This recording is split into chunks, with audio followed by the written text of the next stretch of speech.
it's not writing the same one over and over. It's not becoming formulaic.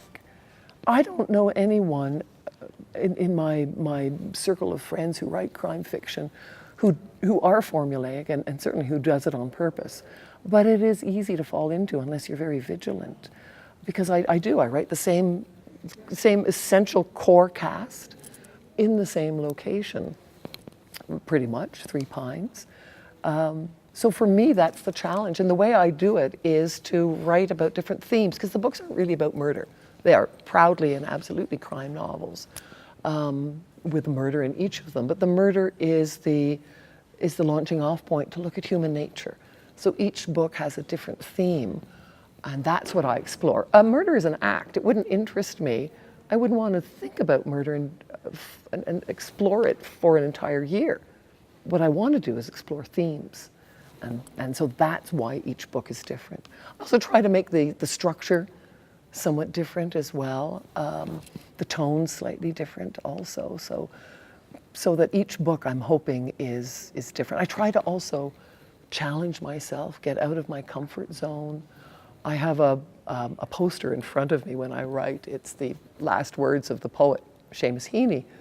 And he said, "Noli timere," which means be not afraid. And when I write, I look at that every day and I say, you can do it. You can do it. Just keep pushing. Just keep risking. Keep risking. What's the worst that can happen? The worst that can happen is becoming formulaic. The worst that can happen is not risking. I carry a notebook around with me for about 6 months before I start writing. I write down thoughts, sentences that I hear, quotes, ideas, names sometimes, offhanded, asides that I overhear. And it becomes like a pointillist painting, that you can't gather enough of those, eventually a form appears. So I know what the theme is, I know what I want to explore, I can imagine what some of the scenes are between the characters. I know before I begin, I have to know before I begin, who dies, why. The how you would think would be more important than it actually is in my books. Generally, at the beginning, for the first few books, it was actually quite important. I think I was quite influenced by, again, the Golden Age, where it was always, the locked door, and how did that person manage to be murdered, and how did they die?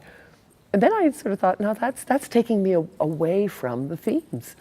So I thought, what I really want to do is simplify it. So now it's the crime itself is simple. The how is simple. The why is the issue. Mm-hmm. And because I don't really want to make it about the murder. I want to make it about the why. I'm finding it mostly from Margaret Atwood. I don't write poetry. Every now and then I forget that I don't write poetry. It's like every now and then I forget that I'm not an artist. So I'll sit down and say, how hard can it be? Get out a piece of paper and a pen and I try to, well, that stinks. Same with my poetry. Every now and then I'll say, how hard can it be? Oh, it's really bad. I can't even do roses are red, violets are blue. I can't even finish that. So I get it from Margaret Atwood, who wrote she's a gifted poet, and which many people don't realize. And she's written a number of volumes, but most of it is from a thin volume called Morning in the Burned House. Another one is from a self-published poet, Marilyn Plessner, that she died before it came out, and it was published by a friend of hers who came up with, I think, 90 or 100 copies, and he knew I liked poetry, so he gave me one, and I just think they're genius. The way I got published, because everybody turned Still Life down, nobody wanted it, no agent, nobody wanted it, was I entered a contest. And I really suggest that there are a lot of great contests out there. Be careful, any contest that actually asks you for money is probably something that should be scrutinized. The contest I entered was from the crime writers of Great Britain. and it was for the best unpublished first novel. But there's similar ones here in the US. My husband, Michael, and I started a similar one in Canada as well. So just look for some of those, because that's a great clearinghouse, and a lot of the agents pay attention to the winners or those who are shortlisted in those contests. Probably in the used bookstore. I think I would be in the secondhand bookstore, having been given a second chance in life. I believe in second chances, and I've been given a couple of second chances.